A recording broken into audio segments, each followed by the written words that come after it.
Time ஸ்கூலுக்கு போகணும்ல.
Hi friends, எல்லோரும் எப்படி இருக்கீங்க? காலையில் நாங்கள் கோவிலுக்கு போனோம். நேற்று நவமி இல்லைங்களா, அதனால் வந்து பெருமாளுக்கு ரொம்ப சூப்பராக நல்லா அலங்காரம் பண்ணியிருந்தாங்க. நாங்கள் சூப்பராக பார்த்தோம். இன்றைக்கி பசங்க எக்ஸாம் நடக்கிறதால சரி கோவிலுக்கு போயிட்டு வரும் அப்படின்னு சொல்லிட்டு காலையில் 4 பேரும் கோவிலுக்கு போய்ட்டு ஒரு அர்ச்சனை போட்டு வந்துட்டோம்.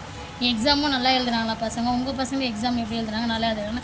மறக்காமல் கமெண்ட்டில் சொல்லிவிடுங்க. இந்த வீடியோ பிடிச்சிருந்தா மறக்காமல் லைக் பண்ணுங்கள், சப்ஸ்கிரைப் பண்ணுங்கள். டாடா, பாய் பாய்.